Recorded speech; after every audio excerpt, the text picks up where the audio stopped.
Assalamualaikum warahmatullahi wabarakatuh. Bismillahirrahmanirrahim. Alhamdulillahirabbil alamin. Wa bihi nasta'inu ala umurid dunya waddin. Assalatu wassalamu ala sayyidil anbiya wa sayyidil mursalin sayyidina wa maulana Muhammadin wa sayyidil ghurril muhajjilin at-tahirin. La haula wa la quwata illa billahil aliyil azim. Amma ba'du. Dengan anakku semua, peserta Matsama MTS Nahdlatul Muslimin periode tahun 2021-2022 yang saya cintai dan saya banggakan. Gimana kabar anak-anak di rumah? Baik ya? Alhamdulillah. Di sini saya juga berharap mudah-mudahan anak-anak di rumah semua dalam keadaan yang sehat, baik tanpa suatu apapun. Nah, pesan saya anak-anak di rumah ya, senantiasa jaga kesehatan ya, senantiasa jaga prokes. Jangan lupa pakai masker, terutama kalau keluar dari rumah.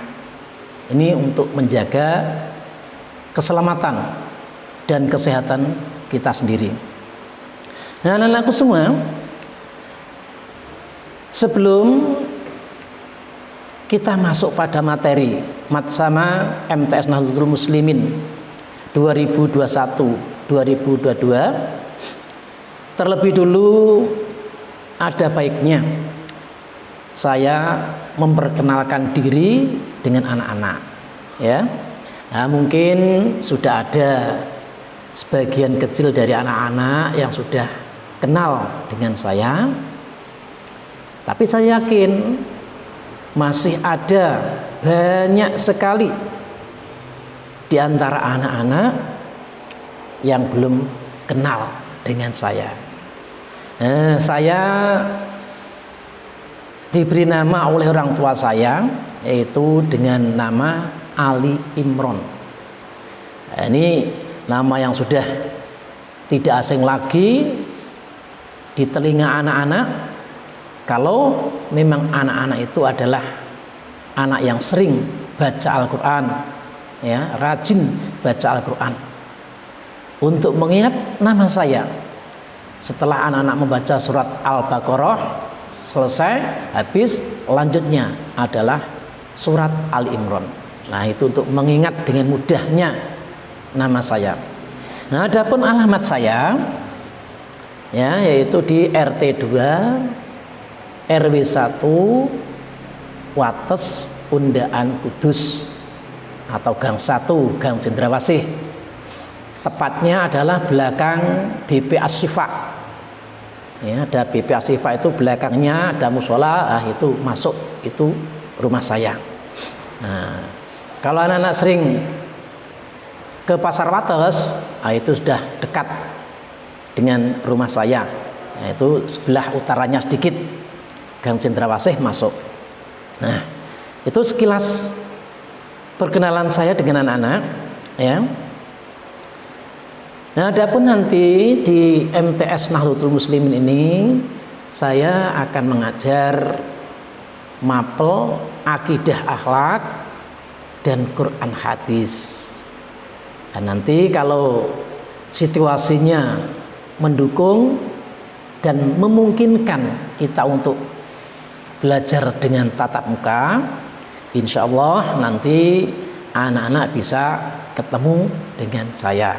Nah, mudah-mudahan tidak lama lagi situasi yang kayak begini ini akan berakhir dan kita akan bisa belajar dengan tatap muka seperti biasa. Lah anak-anakku semua, mari kita masuk pada materi penanaman dan penumbuhan akhlak berkarakter. Nah, sebelumnya anak-anak harus tahu apa yang dimaksud dengan akhlak? Ya, akhlak ini mungkin kata-kata ini sudah sering anak-anak mendengar. Mungkin telinga anak-anak sudah familiar dengan kata akhlak. Akan tetapi mungkin juga anak-anak belum tahu persis dengan maksud dari kata akhlak tersebut. Nah, menurut pendapat dari kalangan orang-orang ahli di bidang akhlak, ini mendefinisikan akhlak adalah tindakan yang dilakukan manusia tanpa melalui pertimbangan tertentu sebelumnya dan muncul menjadi suatu kebiasaan. Jadi akhlak ini adalah suatu tindakan yang dilakukan oleh manusia, tapi tindakan tersebut ya tidak ada pertimbangan apapun sebelumnya, muncul dengan menjadi suatu kebiasaan. Nah, ada definisi yang lebih simpel, ya, yang lebih praktis dan mudah dipahami oleh anak-anak. Ya, akhlak itu ada yang mengatakan reaksi spontan manusia. Nah, ini juga akhlak. Reaksi spontan. Kenapa? Karena munculnya reaksi tersebut ini tidak ada rencana, tidak ada rekayasa, tapi tiba-tiba muncul reaksi begitu saja. Begitu ada aksi, reaksi langsung muncul dengan tiba-tiba. Ini yang dinamakan akhlak.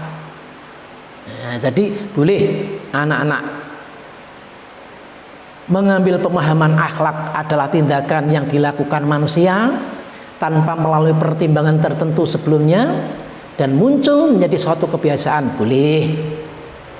Atau anak-anak mengambil definisi yang simple, akhlak adalah reaksi spontan manusia. Nah, ini akhlak ini memiliki potensi yang besar untuk mendorong manusia dalam menjalani kehidupan. Jadi anak-anak, selama kita menjalani kehidupan di dunia ini, ya, kita harus mengedepankan akhlak, terutama akhlak yang mulia. Karena kita hidup berdampingan dengan orang lain. Ini harus kita senantiasa menjaga akhlak kita dengan baik. Ya.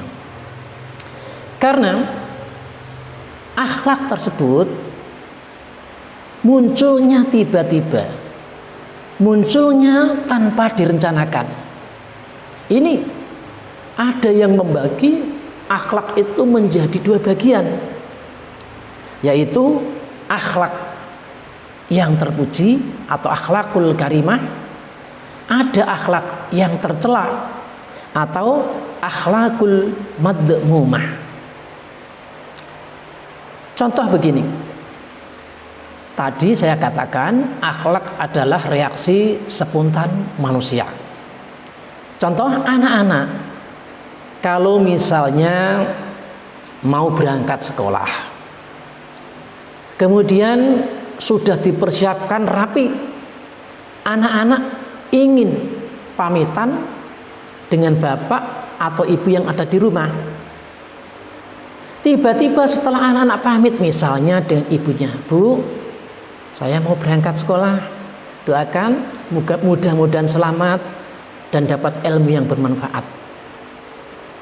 Kemudian sang ibu yang merasa dipamiti anaknya mau berangkat sekolah, ya, mengambil uang diberikan kepada anak-anak sebagai uang saku.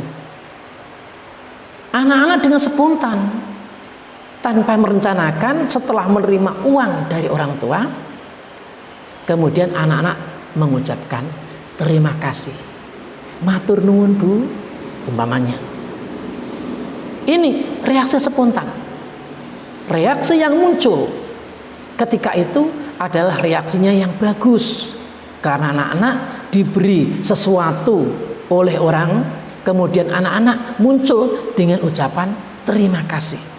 Nah, seperti inilah yang dinamakan dengan akhlak terpuji atau akhlakul karimah. Ada sebaliknya. Ini misalnya contoh akhlak yang tidak terpuji yang muncul dengan tiba-tiba. Anak-anak berangkat sekolah, ya. Kemudian orang tua sudah memberi uang saku, anak-anak menerima uang sakunya, tapi tidak mau berpamitan dengan orang tuanya, tidak mau minta restu dengan orang tuanya, apalagi mengucapkan terima kasih, tidak mau. Kemudian uang diambil, anak-anak lantas berangkat keluar dari rumah tanpa mengucapkan salam pun tidak. Ini tidak direncanakan, munculnya tiba-tiba spontan, tapi munculnya itu tidak baik. Maka itu dinamakan akhlak tercela atau akhlak tidak terpuji, akhlak madmumah. Nah, tadi akhlak itu dibagi menjadi dua bagian.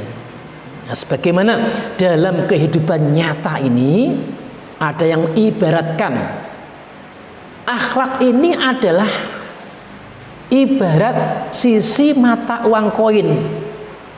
Mata uang koin ini kalau dibolak-balik itu ada gambarnya semua, tapi gambarnya berbeda. Ada yang bergambar tebal, baliknya ada yang bergambar tipis dan lain sebagainya.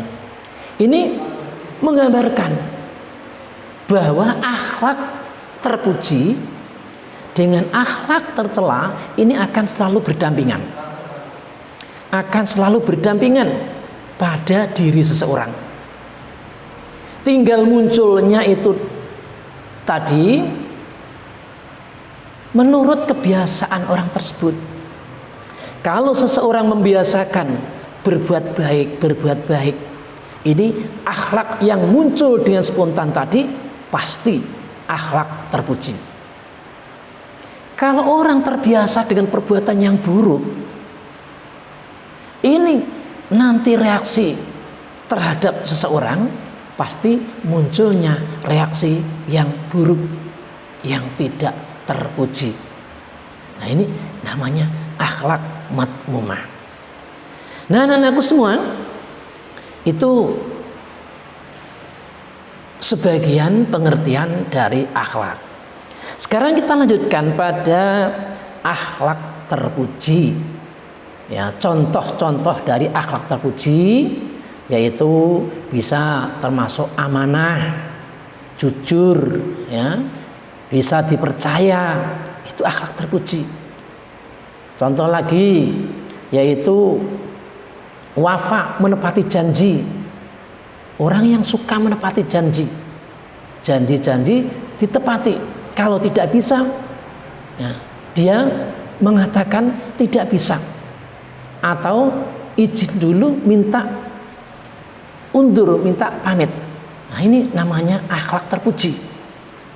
Contoh lagi, berbuat adil kepada siapapun, ini juga akhlak terpuji. Haya, malu, punya rasa malu, terutama rasa malu berbuat yang jelek, ini juga akhlak. Maka kalau orang sudah tidak punya rasa malu, ini sudah hilang sebagian dari akalnya.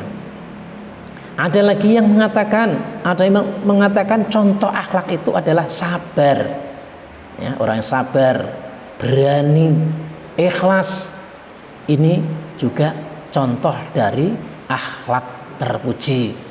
Pemaaf, ya, anak-anak suka memberi maaf terhadap temannya yang bersalah, terhadap siapapun yang pernah menyakiti anak-anak.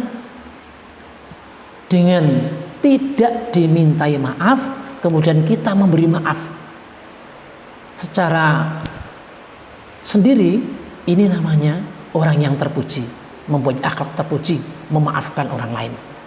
Tawadhu, ya, rendah diri, ini juga akhlak terpuji. Syukur, ini akhlak terpuji terhadap Allah atau terhadap manusia juga bisa. Tawakal, ini juga akhlak terpuji kepada Allah.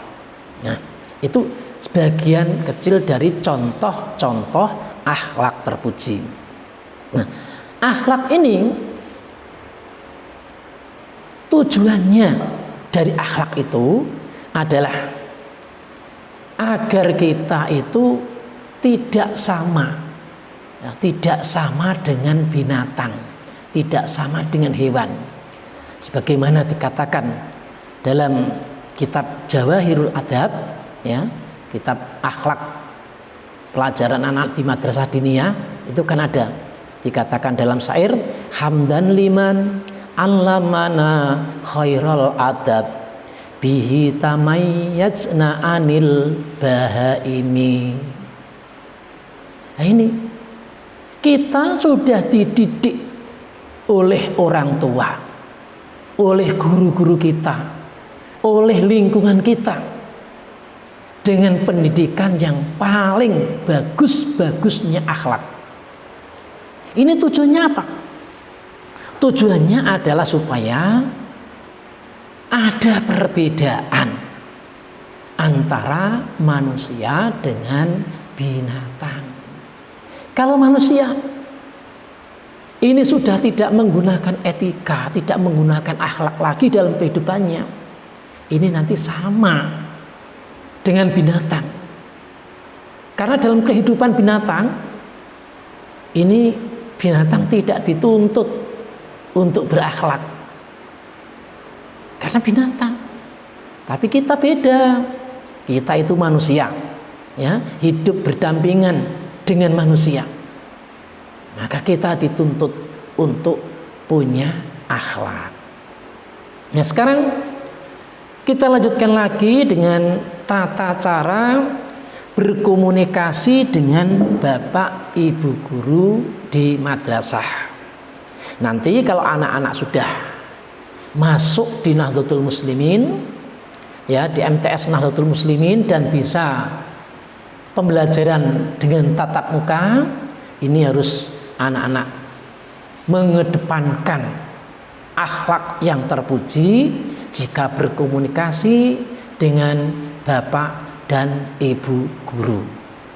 Antara lain yang harus anak-anak jaga, ya, nanti jika kita pembelajaran tatap muka dengan bapak ibu guru, antara lain anak-anak ini tidak boleh berjalan sembarangan di depan bapak dan ibu guru. Ini tidak sopan, ya, tidak etis kalau anak langsung berjalan di depan bapak dan ibu guru tanpa permisi atau tanpa minta izin dengan bapak dan ibu guru. Terus yang perlu diperhatikan lagi, ya anak-anak, tidak boleh anak-anak nanti menempati tempat duduk bapak ibu guru. Nah, misalnya di dalam kelas, meja yang di depan itu kan ada meja kursi untuk guru. Lah, untuk menjaga akhlak, anak-anak harus hati-hati. Jangan sampai menduduki tempat duduk bapak atau ibu guru.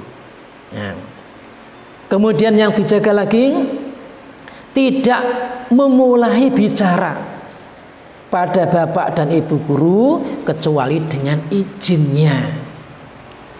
Jadi Jangan main selonong, berbicara dengan seenaknya sendiri di depan bapak ibu guru tanpa mendapat izinnya. Kecuali kalau bapak ibu guru sudah memberi izin, silahkan anak-anak berbicara. Kemudian yang perlu diperhatikan lagi, ya, harus menjaga waktu. Ketika dalam proses belajar mengajar tatap muka, ini anak-anak harus menjaga waktu, ya. Jangan sampai waktu yang diberikan oleh madrasah ini tidak digunakan dengan baik. Sebab waktu itu sangat berharga sekali. Jadi ketika anak-anak di dalam kelas ini bisa memanfaatkan waktu, artinya tidak ada waktu yang sampai kosong, ini pasti anak-anak akan mendapat ilmu yang lebih banyak. Misalnya bapak ibu guru ada yang kebetulan tidak bisa mengajar jam kosong, manfaatkan waktu belajar itu dengan baik, dengan belajar sendiri, dengan membaca, menulis, atau berdiskusi dengan teman. Ini namanya memanfaatkan waktu atau menjaga waktu. Terus ada etika lain, seorang murid harus mengharap kerelaan hati guru. Ya, anak-anak harus mengharap kerelaan, ridhonya bapak dan ibu guru. Ini harus senantiasa diharapkan oleh anak-anak. Harus menjauhi hal-hal yang menyebabkan guru jadi marah. Anak harus hati-hati. Sikap anak-anak di dalam kelas ini jangan sampai menimbulkan kemarahan bapak ibu guru.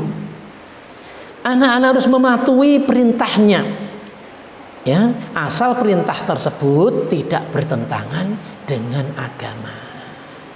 Tidak ada bapak guru, bapak ibu guru di Nahdlatul Muslimin ini yang memerintahkan anak-anak dengan perintah yang melanggar aturan-aturan agama. Tidak ada. Percayalah, tidak ada. Oleh karena itu nanti setelah anak-anak masuk di MTS Nahdlatul Muslimin, siapkan mental anak-anak, yaitu mematuhi perintah bapak dan ibu guru di MTS Nahdlatul Muslimin. Terus kemudian lagi anak-anak termasuk menghormati guru, yaitu menghormati pula putra putri atau keluarga dari bapak ibu guru tersebut. Misalnya kalau anak-anak kebetulan dalam satu desa ada guru MTS Nahdlatul Muslimin misalnya, atau guru-guru anak-anak yang waktu di SD, di MI. Ini untuk menjaga etika anak-anak terhadap guru, ini hormati keluarganya, hormati anak-anaknya, hormati istrinya dari guru tersebut. Nah, ini termasuk etika seorang murid terhadap guru. Kemudian lagi mengucapkan salam ketika bertemu dengan guru. Nah, misalnya anak-anak bertemu dengan bapak atau ibu guru, ya, ini anak-anak yang lebih dulu lah mengucapkan salam terhadap bapak dan ibu guru. Jangan kok malah bapak ibu guru mendahului memberi salam kamu, tapi kamu yang lebih etis yaitu memberi salam terlebih dahulu kepada bapak dan ibu guru jika sedang bertemu. Kemudian termasuk etika atau akhlak yang harus dijaga oleh anak-anak, yaitu berprasangka baik terhadap bapak dan ibu guru. Jangan sampai berprasangka buruk atau suudzon, ya. Sebagai seorang murid, ini kewajibannya terhadap guru-gurunya adalah berprasangka baik, ya, berhusnudzon. Kemudian yang terakhir, jangan menyakiti hati seorang guru. Jangan sampai ucapan atau perbuatan anak-anak ini nanti menimbulkan sakit hati dari bapak dan ibu guru. Nah, sebab kalau bapak dan ibu guru hatinya sakit gara-gara ucapan atau perbuatan dari anak-anak, ini dikhawatirkan nanti ilmu yang diberikan bapak dan ibu guru kepada anak-anak ini tidak bermanfaat. Maka untuk itu jaga, ya, jaga dengan baik. Jangan sampai ucapan anak-anak, perbuatan anak-anak nanti menyakiti hati bapak dan ibu guru. Nah, itulah antara lain, ya, etika atau tata krama, akhlak berkomunikasi dengan bapak dan ibu guru di Nahdlatul Muslimin. Kemudian ada lagi etika atau tata cara berkomunikasi dengan teman sejawat. Mungkin nanti kalau sudah di Nahdlatul Muslimin, anak-anak akan menemukan teman baru. Pasti itu. Yang dulu belum kenal, nanti di Nahdlatul Muslimin bisa kenal. Dari anak berbagai macam desa, berbagai macam lingkungan, berbagai macam karakter, ini akan ditemukan nanti di Nahdlatul Muslimin. Lah untuk itu harus anak-anak juga menjaga etika, ya, menjaga akhlak, tata krama dalam berkomunikasi dengan teman-temannya. Antara lain, ya, anak-anak dengan sesama teman ini harus ramah. Yang ramah, ya, munculkan muka yang manis. Banyak-banyaklah senyum terhadap teman sendiri. Kemudian antara teman jangan sampai saling menyakiti, baik menyakiti secara fisik atau menyakiti secara batin, ya, jangan. Itu teman kita. Apapun kita di dalam kelas, di dalam sekolahan, itu kita butuh teman. Untuk itu jangan sampai menyakiti teman-teman kita, baik menyakiti secara fisik atau menyakiti secara batin. Kemudian anak-anak nanti jangan suka berbohong, jangan suka ingkar janji kepada teman-temannya sendiri. Belajarlah jujur, belajarlah untuk tidak berbohong, belajarlah untuk tidak ingkar janji terhadap teman-teman sendiri. Nanti insya Allah dalam kehidupan di masyarakat, anak-anak akan terbiasa menjadi orang yang jujur. Kemudian harus memupuk rasa setia kawan dan percaya diri. Ya, nanti kalau anak-anak berkenalan dengan teman-temannya, ini harus senantiasa pertemanan atau persahabatan ini dipupuk dengan baik. Jangan sampai putus, ya, jangan sampai pecah. Kuatkan tali persaudaraan, kuatkan tali persahabatan nanti di Nahdlatul Muslimin ini. Kemudian anak-anak nanti dengan sesama temannya, yaitu tidak boleh melanggar hak atau melanggar kehormatan dari teman yang lain. Ya, kita menghormati haknya teman tersebut. Ya, kita tidak boleh melanggar dari hak teman kita sendiri. Jaga itu. Kemudian dalam berbicara, ya, usahakan berbicara dengan sopan. Kalau bercanda, bercanda boleh, tapi jangan bercanda yang keterlaluan kemudian menimbulkan sakit hati. Jangan, ya, usahakan, ya, berbicara dengan teman-teman ini dengan pembicaraan yang sopan dan baik.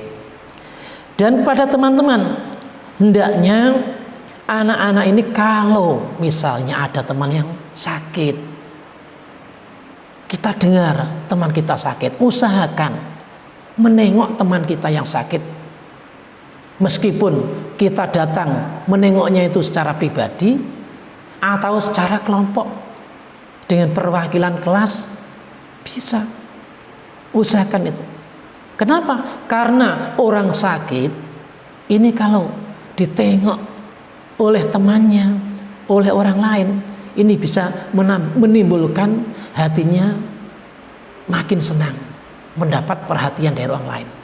Lah orang yang sakit dengan hati yang senang ini akan memudahkan, mendorong untuk lebih cepat sembuh, lebih cepat sehat lagi. Nah, ini antara lain yaitu tata cara berkomunikasi atau berhubungan dengan teman-teman sejawat di MTS Nahdlatul Muslimin. Kemudian ada lagi yang terakhir yaitu tata cara berkomunikasi dengan lingkungan madrasah. Nah, nanti kalau anak sedih MTS Nahdlatul Muslimin, jaga lingkungan madrasah, ya, menjaga penampilan, berpakaian dengan sopan dan rapi. Tunjukkan bahwa anak-anak ini adalah siswa yang sopan, siswa yang baik, pakaiannya rapi, ya, pakaiannya sopan, penampilannya sopan, tidak norak. Jaga itu. Ini untuk lingkungan di sekolahan kita. Kemudian bertutur kata yang baik, ya, jangan mengeluarkan kata-kata yang kotor, umpatan-umpatan, tidak boleh. Di lingkungan madrasah, ini lingkungan yang baik.